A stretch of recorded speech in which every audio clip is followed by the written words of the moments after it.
So we're in this series, Philippians. We're moving through the book. And I want you to know up front that there are two kinds of people.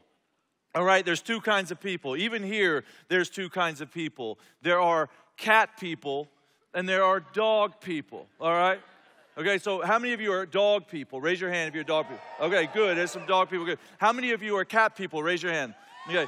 If you're a cat person, what we'd love for you to do is just go ahead and exit through the rows. We have a bus to take you over to the village, and so we're going to do that with you today, all right? No, there are two kinds of people indeed, two kinds of people. There are In-N-Out burger people, and there are Whataburger people, all right? Texas forever, Whataburger people. That's right. In-N-Out people? Hey, California, that's where you should go, all right? All right? Okay, so listen, there are two kinds of people. There are two kinds of people, and it all comes down to how you pronounce this word right there. How do you pronounce that word on three? 1, 2, 3. Good, it's clear now.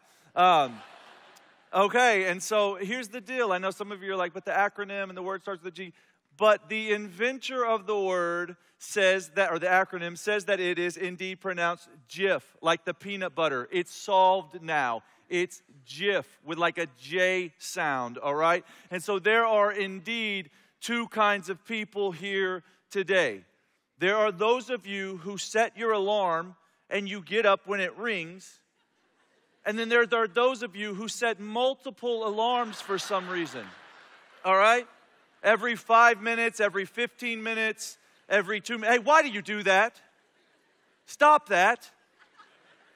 Okay, when you see my wife today, would you just intervene on that deal? Because I don't understand why I have to wake up at 5 because she wants to get up at 6 and set the alarm every 5 minutes. I just don't get it. Anyways. Okay, I'm sorry. So there are indeed two kinds of people. There are those of you that dip your French fries in the ketchup. And then there are those of you that put ketchup all over the French fry. I don't understand. Why do you do that? Okay? You must be cat people or something. Okay? I don't understand. And there are indeed two kinds of people. All right? There are those of you that go zero inbox. Those little bubbles drive you crazy. You got to clear them right away. And then there are those of you with 3,596 emails. Yeah. You people. That's me, people, all right? I was actually talking with my friend David this week, and so there's mine, yeah. 32,894. So if I haven't emailed you back, I'm going to get to it, all right? I promise. And so all of those are kind of fun. Those don't matter. But there are indeed two kinds of people, and I think this one matters. I think this one is a little bit more important than the other ones. There are those of you that see the glass. I'll put a little bit more in there. There are those of you that see the glass as half full. And there are those of you that see the glass as half empty. What does it matter? Who cares? Just a little pessimistic, a little negative, a little cynical. It's kind of my wiring. It's who I am. Does it really matter? I want to argue with you from the scriptures that I believe it does.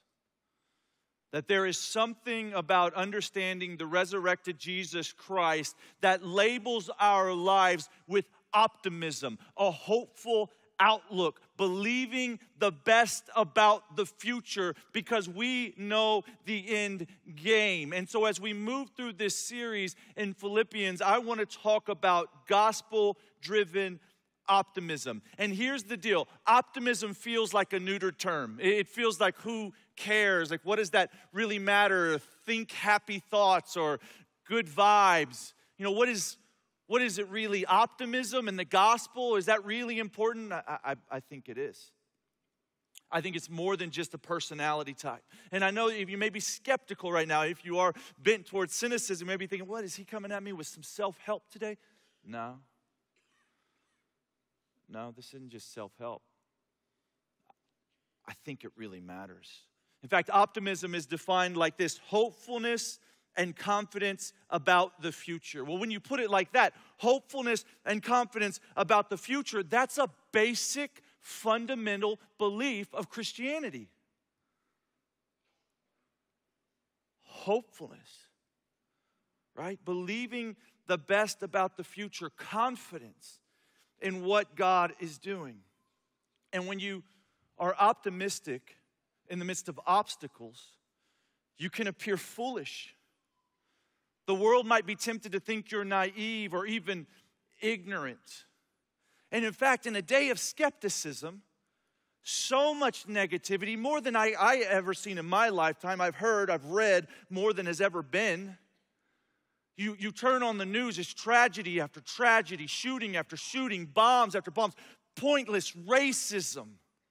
So easy to drift towards the negative. In fact, to be positive, to be optimistic in this fallen, broken world, it takes work. It can feel like you're swimming upstream.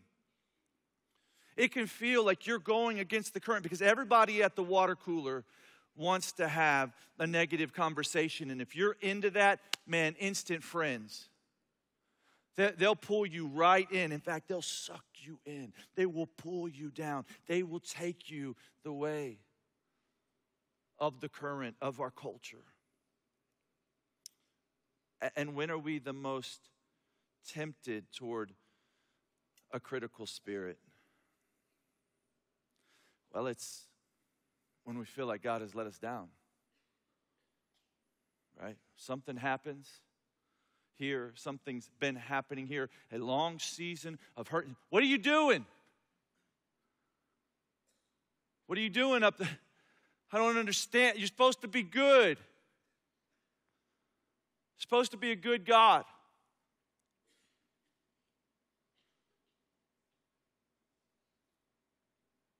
And we feel tempted to despair, almost entitled to some negativity. I think we can learn from our brother Paul today, from the Apostle Paul, from the Scriptures. I'm in Philippians chapter 1, verses 12 through 20. That's where we're going to be today. And I know that if you're here and you're a cynic, I know, if you're a skeptic or a pessimist, you think, no, I'm just a realist. I get it, right? I'm just a realist. No, you're not. No, you're not. You see the glass as half empty. And you have a choice. You can change your lens by which you see it with. And I know you're still skeptical that matters, but I want to show you that I think it does, okay? And so last week, Todd was in verses 9 through 12. He read the Apostle Paul's prayer for the Philippians, and he talked about how godliness doesn't come with anything instant. There's no fast track to godliness. We discipline ourselves for godliness. It comes with long obedience in the same direction. As we move into verses 12 through 20, I want to show you how optimism inspires others, how optimism sees opportunity, and how optimism always overcomes, talking about gospel-driven optimism. Let me remind you as we set this up, Paul planted this church. He loved these people. The theme of Philippians is love and joy. You see rejoice a lot. All right, he really cares about these people. Wrote this about 62 AD. He's in prison in Rome, most likely chained to a soldier, 24 hours a day, chained to a Roman soldier. And he's penning this letter that he sends to the Philippians that later makes it into our Christian Bible. We read it and are inspired by it and learn from it today. He's just prayed for them. And then he says in verse 12, now I want you to know, brothers and sisters, that what has happened to me, what you could do if you have your Bible and a pen, just underline the statements of optimism, just so you know I didn't make this subject up out of nowhere. See if you agree that it's in here. Brothers and sisters, what has happened to me has actually served to advance the gospel. As a result, it has become clear throughout the whole palace guard and to everyone else that I am in chains. The reason that I'm in chains is Christ. I'm in chains for Christ. And because of my chains, most of the brothers and sisters have become confident because of my chains. Brothers and sisters have become confident in the Lord and dare all the more to proclaim the gospel without fear. And so he looks at his situation. He's in chains, he's in prison, he's chained to a guard. And he says, hey, it's okay, guys. Because this accomplishes my end goal. What is my life mission? It is to advance the gospel. And even me being here can advance the gospel. So I'm content because what I want most in this world is happening. And then he says this really convicting idea that, hey, if they're talking about me, they're talking about Jesus. Because Paul's life was so intertwined with Jesus Christ that to talk about Paul was to talk about Jesus. Now think about your life.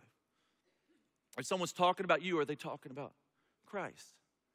He's like, hey, if they're going to talk about me, then that means they get to talk about the one who saved me, my Savior, and I'm okay with that. That makes it all worth it. And then something happens. He says, and the church is being strengthened in the midst of this adversity. The church is being strengthened. Why? Because fear is such a powerful motivator, right? If you're afraid to do something, you get frozen in fear. You think, I don't want to do that. Well, they're afraid to share the gospel because if you share the gospel, we're going to throw you in prison. And Paul's like, no, I'm in prison. And it's not, God still uses it. It's like this. Anybody ever been bluff jumping, cliff jumping? Come on, anybody? I'm the only one. I mean, okay, good, because I was like feeling judgment. Why would you do that? Jump off a cliff. And so, maybe you've been to Lake Whitney or Possum Kingdom. There's cliffs and lake, and you get up there and you're with all your friends. Just imagine you're with all your friends. You're up there. You're like, whoa, man, it's much higher up here than it was down. Wow, okay, gosh, how deep is it? Wow, is there any rocks down there? I don't know. Can't see under the water. I don't know if I'm going to do this. And then you've got that friend, because everybody has that friend that's like, woo, just runs and jumps off, double gainer, in the water, dives, no splash. And then you're like, oh, where'd he go? Where'd he go? Where is he? Is he coming up? Is he coming up? And you're still heart racing. I don't want to do this. And then he comes up in the water, big smile on his face. Woo, it was awesome. And then another friend jumps off. And you're still kind of scared. And then another friend jumps off. And they come up with a smile, and they come up with a smile, like, oh, it's awesome. And all of a sudden, the fear turns to FOMO. You're like, man, I feel like I got to do it. They're fine, let's go, right? It's that thing that you were afraid of when you see someone else endures it, all of a sudden you're strengthened. And that's what's going on here. They see the Apostle Paul enduring the thing that they're afraid of, and they're strengthened. If he shares, then I'm going to share. Let's go. So the church was strengthened how? Through Paul's optimism. Gospel-driven optimism. My first point, optimism inspires others. Optimism inspires others.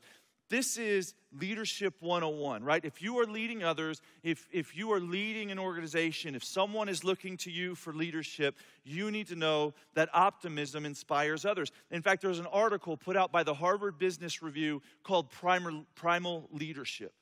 And I'm just going to read to you some quotes from this article. This comes from 2 years of research. 2 years of research concluded that the leader's mood and behaviors drive the moods and behaviors of everyone else. A leader needs to make sure that not only he or she regularly is in an optimistic, authentic, high-energy mood, but also that through their chosen actions, their followers feel and act that way too. And then this last line, listen. Emotional leadership is the spark that ignites a company's performance, creating a bonfire of success or a landscape of ashes. Mood matters that much. But I didn't just bring you here today to help you be better leaders. Think about your home for a minute. I get home from work. It's been a long day. Usually I go straight from, my truck to the dinner table, and I'm tired. And you know what I feel like? I feel entitled to check out. They're talking about and this, that, and you wouldn't believe the so-and-so, and Dad, I made this on my test. I'm just, really? That's good, okay. And if the dad of the home isn't in it, if you feel, hey, it's okay, right? I deserve a little rest, need a break in between. And it impacts the mood of everybody else. Maybe you've seen the sign. If mama ain't happy, ain't nobody happy. Right? Right? Got some elbows on that one. Wow. Think about how we're leading our home. You can remember growing up, you're sitting at the kitchen table, your parents are fighting outside, you're sitting there wondering if they're going to make it. Tears start streaming down your face. You don't realize where this is going. You can remember the stressful times, the angst and anxiety that creates. Or maybe it's a road trip, right? Then dad's glued to the windshield. It's pouring down rain. The windshield wipers are doing this. And you're just sitting back. He's like, everybody be quiet. And gosh, what did I do, And it affects the whole family. But it's not even just about your family. See, Paul's optimism serves a purpose of his life mission, his life goals, if you will, to move the gospel forward. And as he's optimistic, the gospel, others are tempted, willing to, driven to move the gospel forward.